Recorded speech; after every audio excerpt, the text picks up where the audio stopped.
If you're getting ready for a capital campaign, you are probably considering a feasibility study. It's a process by which you test your plans by talking to your largest donors and key community stakeholders. It's an important process, and really a feasibility study should be one of the early steps in your campaign planning.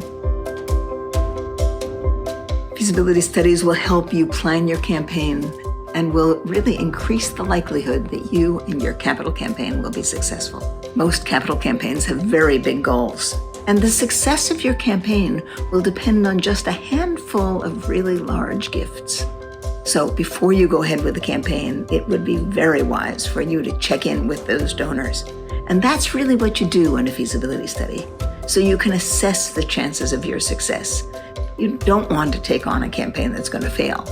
And you want to be sure that those large donors are on board before you move ahead. That's what a feasibility study allows you to do. We provide you with all the information and guidance you need, but you do the interviews. You know, really, the relationship belongs between the head of your organization and your donors. Right? You're not trying to build a relationship between the consultant and your donors. You want to do everything you can to strengthen the relationship with your top donors. And the feasibility study, if you do the interviews, provides you with an amazing opportunity and structure to do that.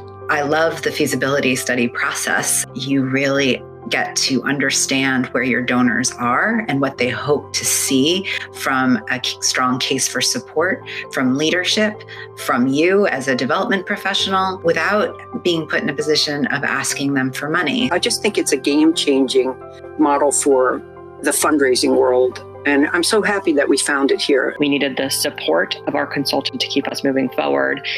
That was excellent. And then we also needed to be out in the field getting the information ourselves. So for us, it was the perfect balance.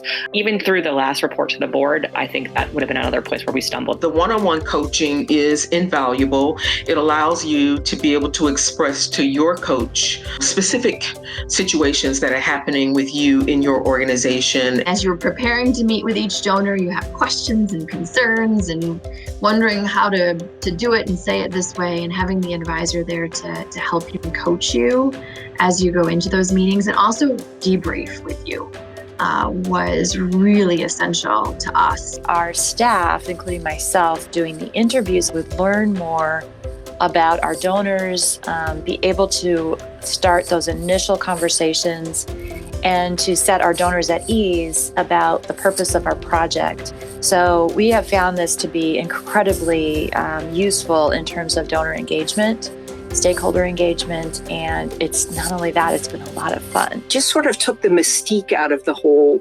operation, and I'm really glad that we went that route rather than with a consultant who did it without us being there. So I'm a big fan.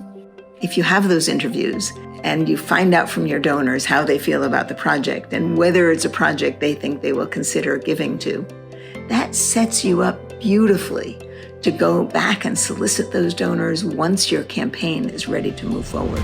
It's just been a very positive experience. I would not do any more traditional consultants coming to the campus kind of study processes. I think this really represents something that is much more approachable and appropriate for where we are today in fundraising. It is the model of the future. I can't imagine doing it any other way. So I highly recommend it.